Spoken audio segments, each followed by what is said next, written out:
Alright everybody, welcome back to another video. Today, we will look into the beginner tips in Ragnarok Origin for 2023. I hope that this video can guide new and returning players on how to start and develop a path for character progression. Alright, without further ado, let's begin.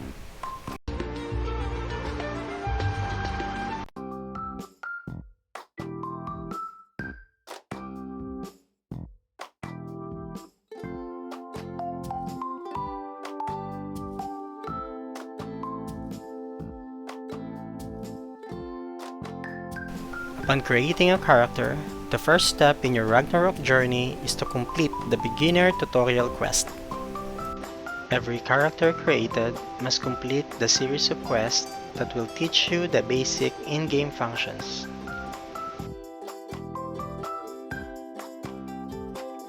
This includes simple tasks like battling monsters, obtaining a headwear, how to use the basic skills, such as play dead and first aid. Once you've completed the tutorial, you'll already be at job level 10, which means you can now choose your first job.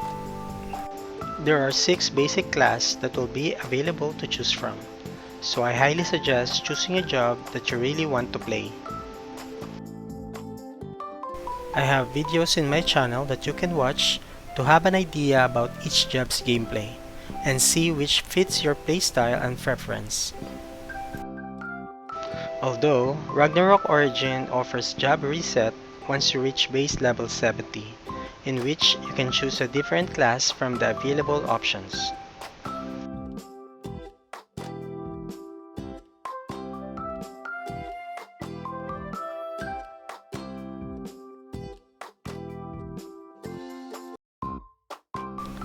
After changing to first job, it's time to continue to the next part of your main quest, to where you will learn other basic functions like allocating stats and class skills, refinement, card inlay, Hailham runs, and statue systems. You need to follow the main quest and guide quest in order to gradually unlock all the features of the game. With this, you will get a good grasp on all the game features you should prioritize to better your character. Next, for the daily routine, the first thing you can do each day is to exhaust your combat time. Once done, you can start doing your dailies. Completing the daily quest, raiding Alfheim, hunting minis and MVPs will grant you 30 minutes of Freya's luck. You should also do event activities, which usually changes 15 days or 30 days depending on the update. Completing these activities will grant you rewards such as gacha tickets, costumes, and other items. After finishing your dailies, you can start hunting monsters to increase your monster research level. Aside from the possible drops, other factors that you should consider when choosing a farming spot are as follows. First is the level gap, to where the drop rate and XP rate changes depending on the difference between the level of your character and your target monster.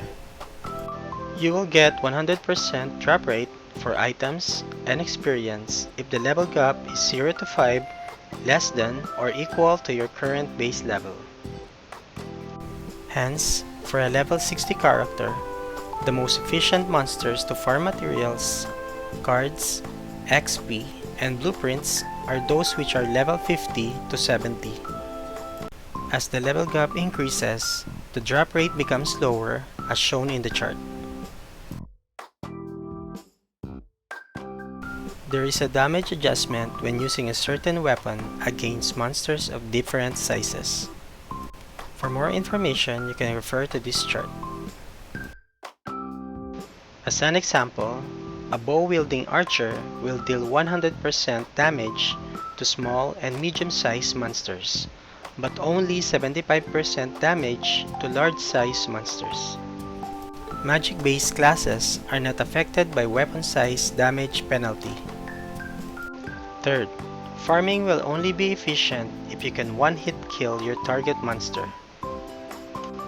You need to consider your character's attack element as well as the attribute of your target monster.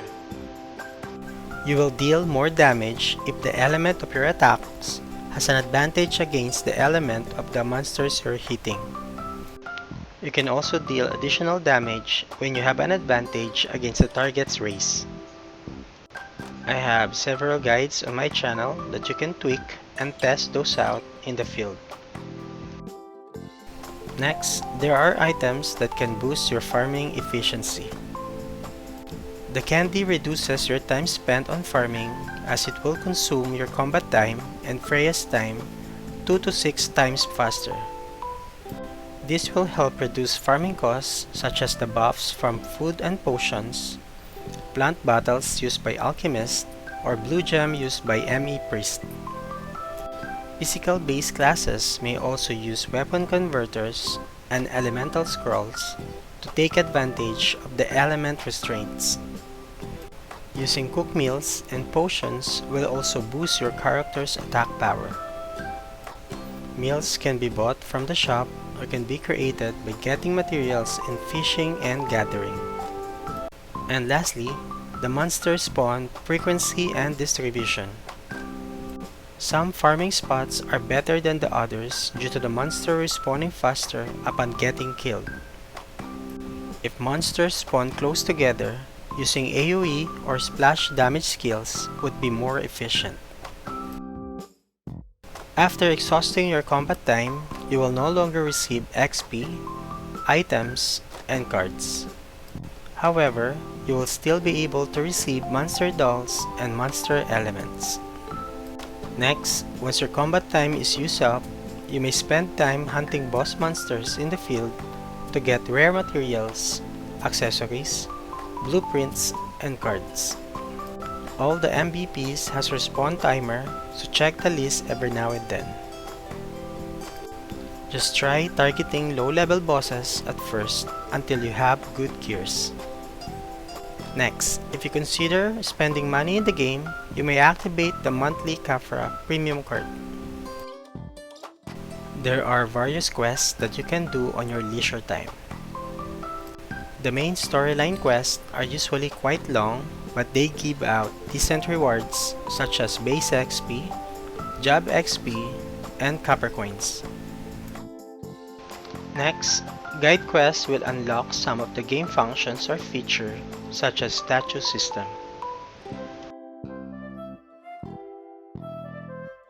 And lastly, side quests and hunt quests will give base XP, job XP, and copper coins as well.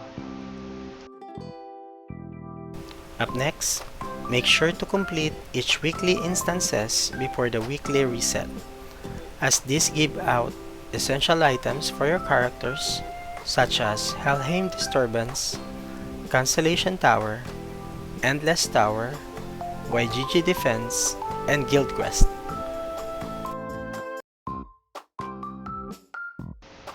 Joining an active guild will be one of the highlights of your journey, as having a helpful community will boost your gaming experience.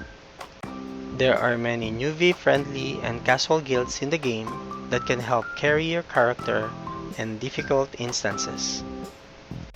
But aside from having an active community, joining a guild with upgraded facility will also bring lots of upgrade to your character.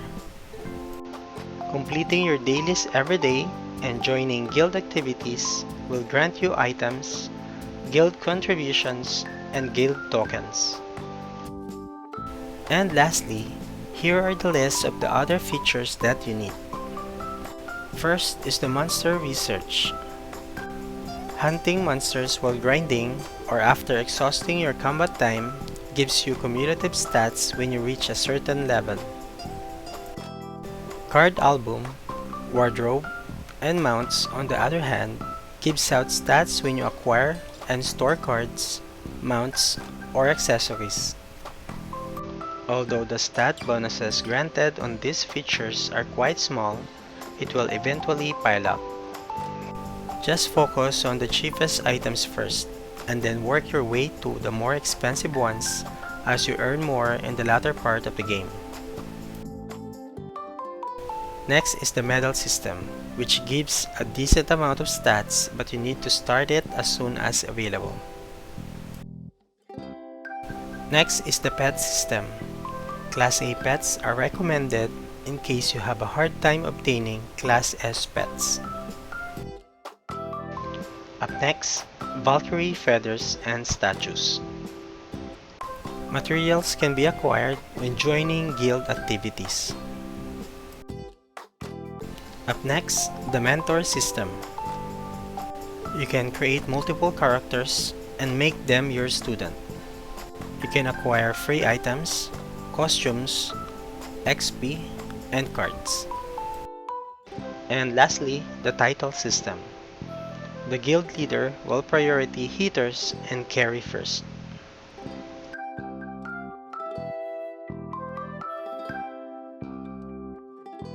Alright, that's it for my beginner's guide to Ragnarok Origin. Although the game can feel a bit overwhelming at first, I hope this guide helped ease the start of your journey. Feel free to comment down below if you have questions, suggestions, or additional tips for beginners. If this guide is helpful, please drop a like, and last but not the least, please subscribe to our channel if you haven't yet, and I'll see you guys on our next video. Thank you for watching.